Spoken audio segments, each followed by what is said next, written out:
الله أكبر الله أكبر الله أكبر الله أكبر.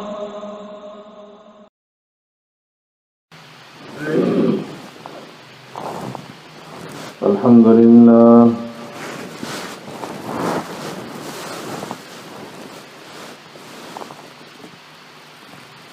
لله نحمده ونستعينه ونستغفره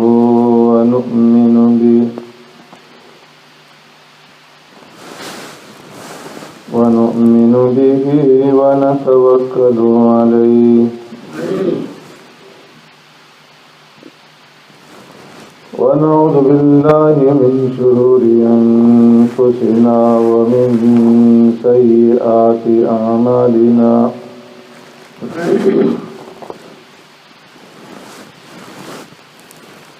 ونعوذ بالله من شرور أنفسنا ومن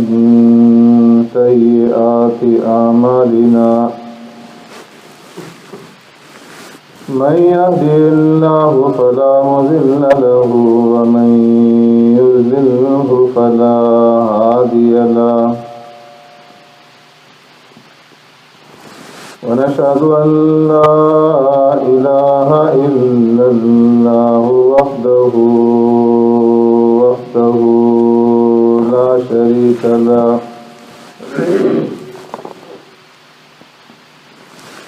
ونشهد أن سيدنا ونبينا ومولانا محمدا عبده ورسوله أرسله الله إلى كافة للناس بشيرا ونذيرا وداعيا إلى الله بإذنه وسراجا منيرا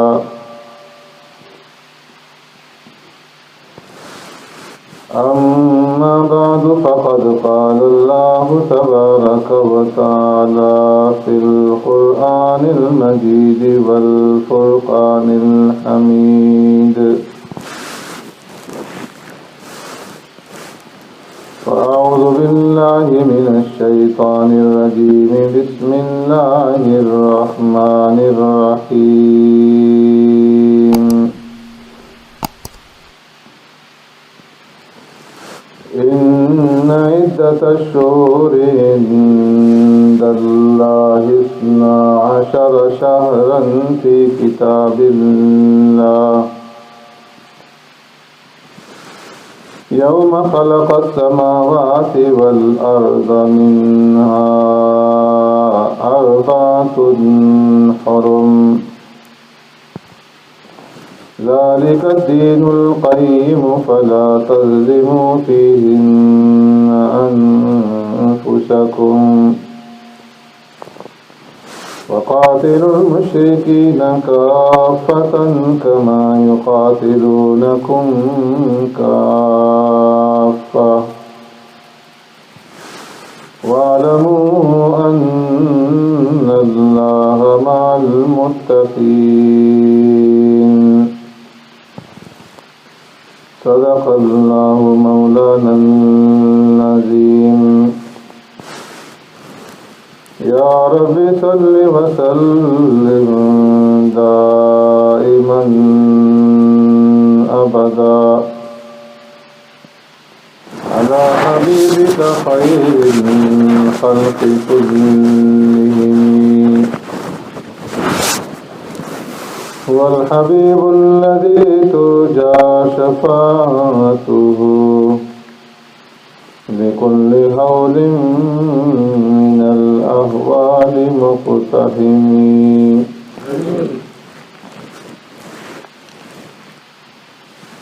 إن عدة الشهور عند الله 12 شهرا بے شک مہینوں کی گنتی اللہ تبارک و تعالیٰ کے ہاں 12 مہینے ہیں۔ فی کتاب اللہ یوم خلق السماوات والارض، اللہ کی کتاب میں جس دن سے پیدا کیا اس نے آسمانوں کو اور زمین کو۔ منہا اربعۃ حرم، ان 12 مہینوں میں 4 مہینے حرمت والے ہیں۔ ذالک الدین القیم،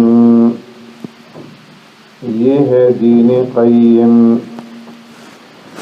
فلا تظلموا فیہن انفسکم، پس نہ ظلم کرو تم ان مہینوں میں اپنے اوپر۔ وقاتلوا المشرکین کافہ، اور قتال کرو مشرکوں سے کما یقاتلونکم کافہ، جس طرح وہ قتال کرتے ہیں تم سب سے۔ وَاعْلَمُوا أَنَّ اللَّهَ مَعَ الْمُتَّقِينَ، اور جان لو کہ بے شک اللہ تبارک و تعالی تقوی اختیار کرنے والوں کے ساتھ ہے۔ آمنت باللہ وبآیاتہ،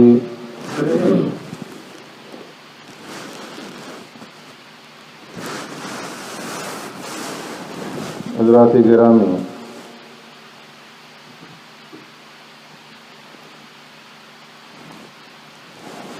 آج 7 محرم ہے،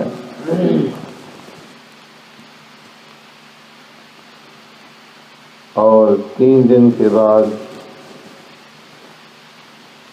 انشاءاللہ عاشورہ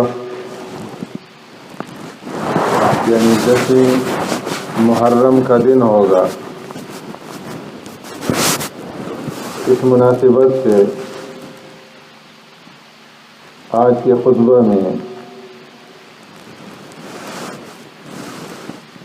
عاشورہ اور محرم کی مناسبت سے چند باتیں عرض کی جائیں گی۔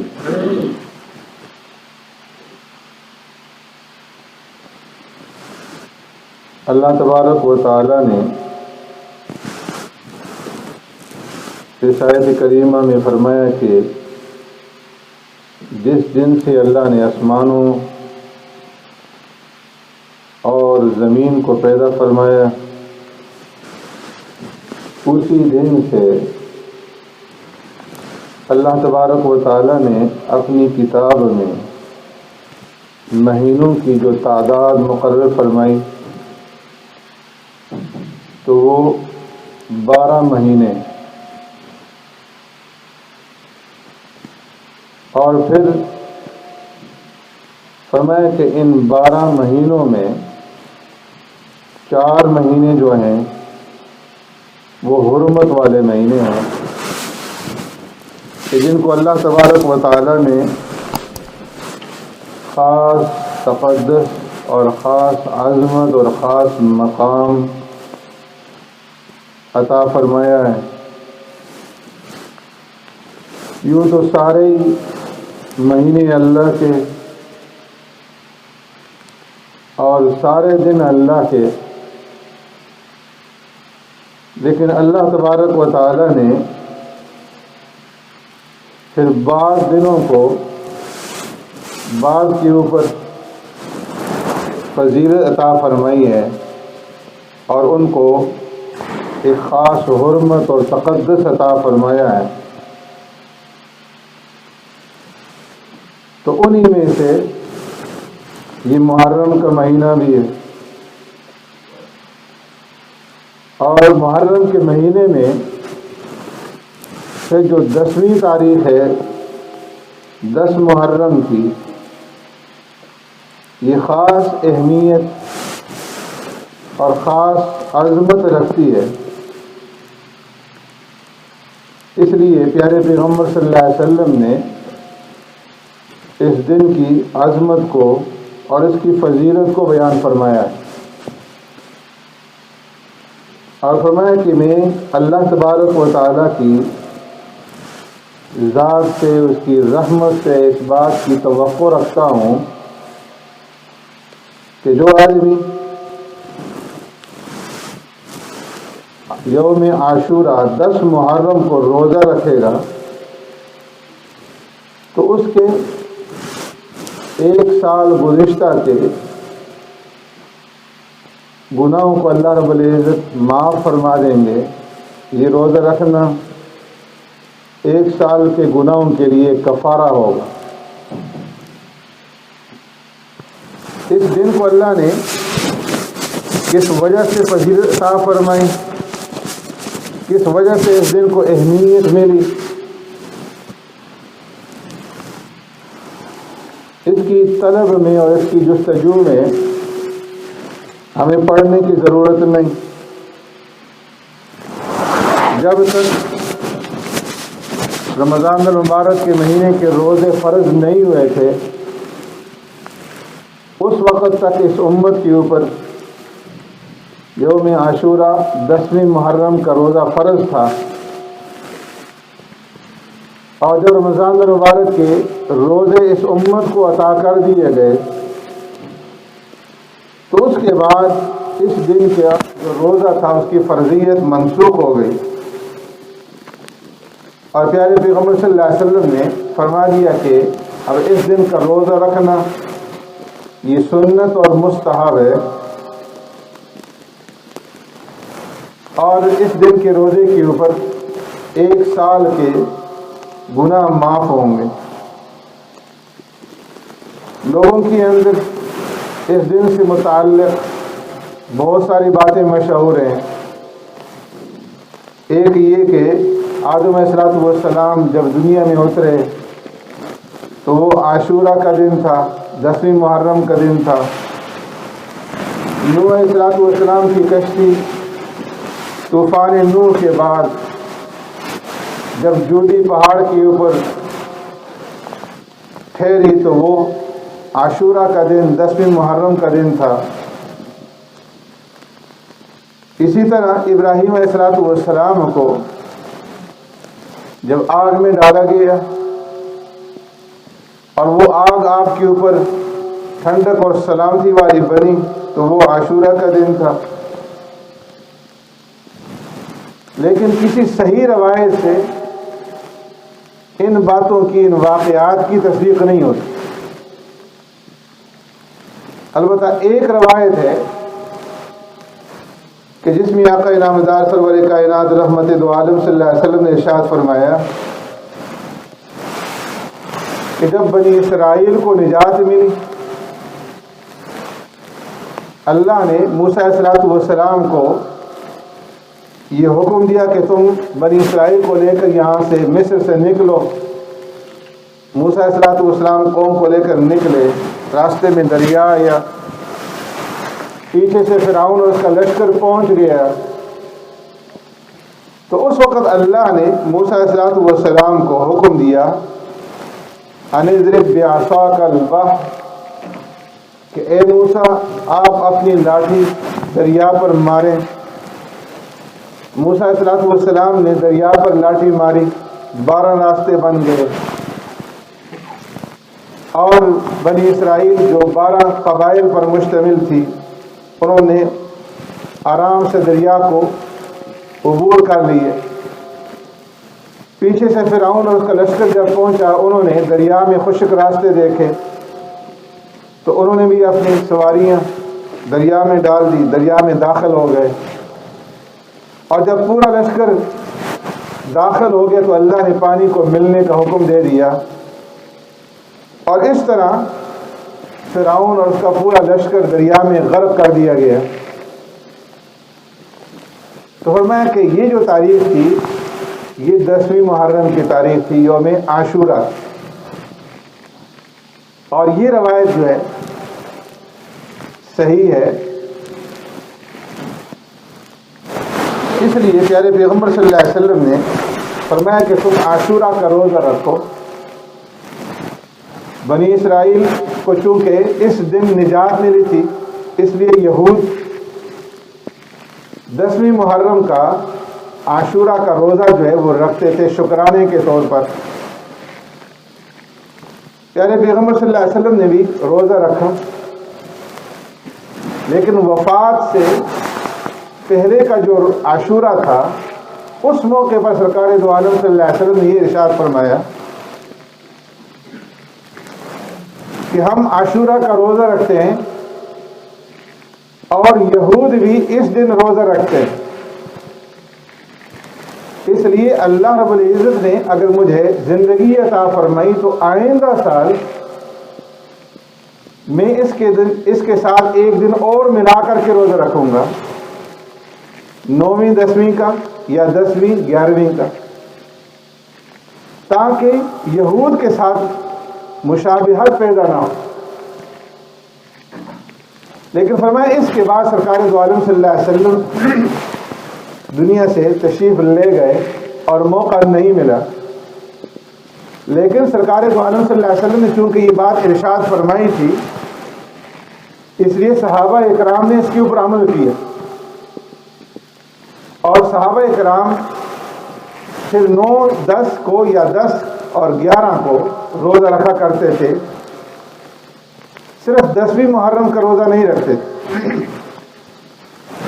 اس کا مطلب یہ نہیں ہے کہ جو آدمی صرف 10 محرم کو روزہ رکھے گا اس کو ثواب نہیں ملے گا، ثواب تو اس کو ملے گا، لیکن چونکہ سرکار دو عالم صلی اللہ علیہ وسلم کی یہ خواہش تھی کہ اس کے ساتھ ایک دن اور ملایا جائے، اس لیے فرمایا یہ مکروہ تنزیہی ہوگا،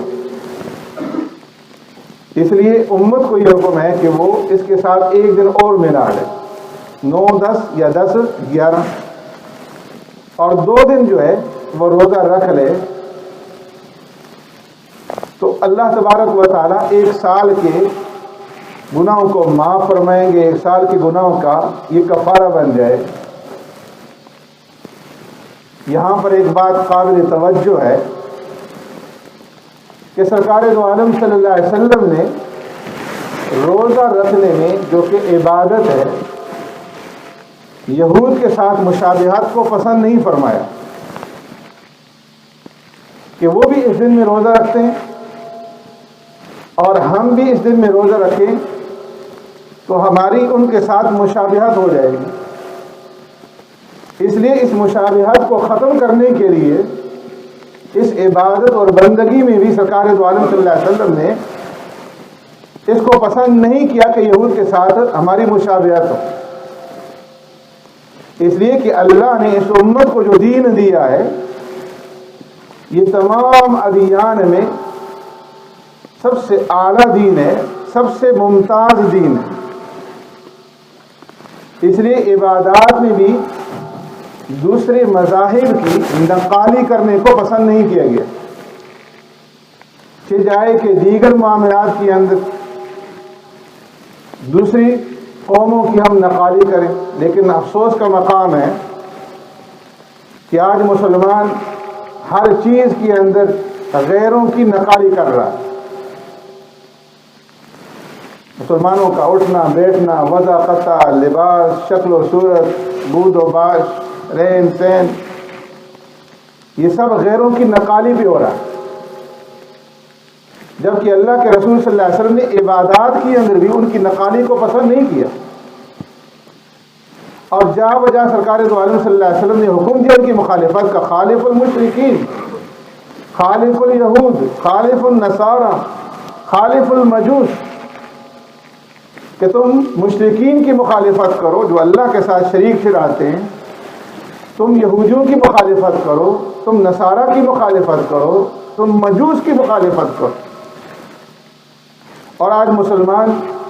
انہی کی نقالی کے اندر فخر محسوس کرتے ہیں کہ ہماری شکل و صورت ان کی طرح ہو، ہمارا لباس ان کی طرح ہو، ہماری وضع قطع ان کی طرح ہو۔ فرمایا تمہارے اخلاق بھی ان سے ممتاز ہونے چاہیے،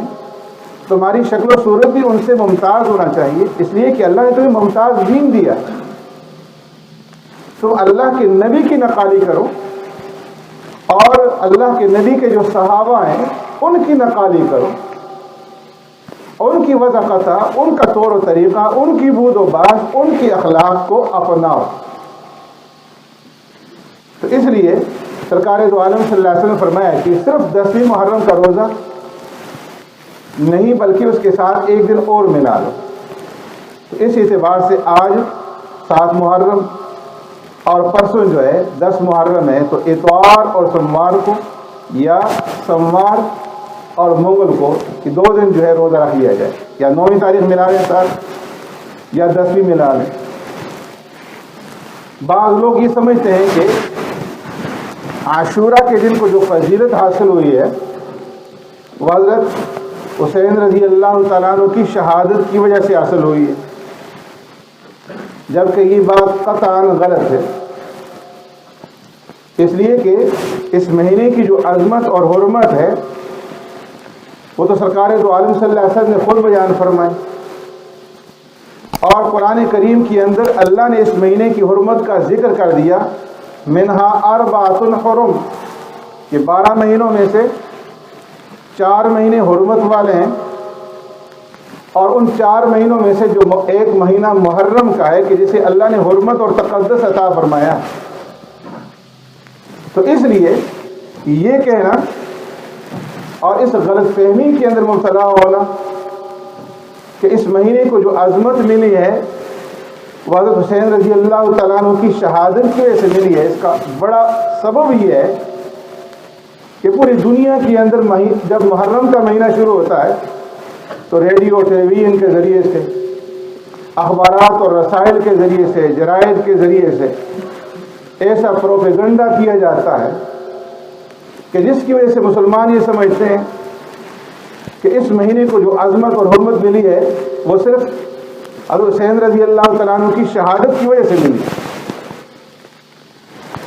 میں یہ بات درست نہیں ہے، اللہ نے پہلے ہی سے اس دن کو عظمت دی، اور یہ حضرت حسین رضی اللہ تعالیٰ عنہ کی فضیلت ہے کہ اللہ نے ان کو شہادت اس دن کے اندر عطا فرمائی کہ جو دن پہلے ہی سے اللہ تبارک و تعالیٰ کی نگاہ میں عظمت اور فضیلت والا دن تھا۔ اس لیے اس مہینے کو رنج و غم کا مہینہ سمجھنا، اس مہینے کے اندر ماتم کرنا، نوحہ کرنا، آہ و بکا کرنا، زنجیر زنی کرنا اور زد و کوب کرنا، غم منانا، میں یہ اسلام کے اندر جائز نہیں، یہ روافض کا طریقہ ہے، یہ بدعت ہے جو شیعوں نے ایجاد کی 4 صدی کے بعد۔ اس لیے اہل سنت کو، مسلمانوں کو اس سے اپنے آپ کو بچانا چاہیے۔ نوحہ کی مجالس کے اندر شرکت کرنا، ان کو دیکھنا، ان کو سننا، فرمایا یہ بھی گناہ ہے۔ اسلام کے اندر ماتم نہیں، اسلام میں صرف 3 دن تک غم منانے کی اجازت ہے، سوگ منانے کی اجازت ہے۔ 3 دن سے زیادہ سوگ نہیں ہے، سوائے عورت کے کہ اس کا خاوند اگر فوت ہو جائے تو اس کے لیے 4 مہینے اور 10 دن کا سوگ ہے، باقی کسی کے لیے 3 دن سے زیادہ کا سوگ نہیں ہے۔ اور پھر ایسا سوگ جو صدیوں تک منایا جائے، اور ایسا سوگ جس کے اندر نوحہ ہو اور جس کے اندر زنجیر زنی ہو، فرمایا یہ اسلام کے اندر نہیں ہے۔ اور پھر اس چیز کے اوپر سوگ منانا کہ جس کو اللہ نے حیات جاویدانی کہا ہے، وَلَا تَقُولُوا لِمَن يُقْتَلُ فِي سَبِيلِ اللَّهِ أَمْوَاتٌ بَلْ أَحْيَاءٌ وَلَٰكِن لَّا تَشْعُرُونَ، کہ جو اللہ کے راستے میں شہید ہو جائیں تمہیں انہیں مردے مت کہو، بلکہ وہ تو زندہ ہیں، اللہ نے انہیں حیات جاویدانی عطا فرما دی۔ وہ موت جس کے لیے سرکار دو عالم صلی اللہ علیہ وسلم نے اللہ سے دعا مانگی اور اپنی اس تمنا کا، اس خواہش کا اظہار کیا، والذی نفسی بیدی، اس ذات کی قسم جس کے قبضہ قدرت میں میری جان ہے، میں یہ پسند کرتا ہوں کہ اللہ کے راستے میں میں مارا جاؤں، ثم احیا ثم اقتل ثم احیا ثم اقتل ثم احیا ثم اقتل، پھر زندہ کیا جاؤں، پھر شہید کیا جاؤں، پھر زندہ کیا جاؤں، پھر شہید کیا جاؤں، پھر زندہ کیا جاؤں، پھر شہید کیا جاؤں۔ تو شہادت کی موت جسے اللہ نے عطا فرما دی، اس کے اوپر رنج اور غم منانا، نوحہ کرنا، ہے نا، اسلام کے اندر اس کی قطعاً کسی صورت میں اجازت نہیں. سبحانک اللہم و بحمدک، نشہد ان لا الہ الا انت، نستغفرک.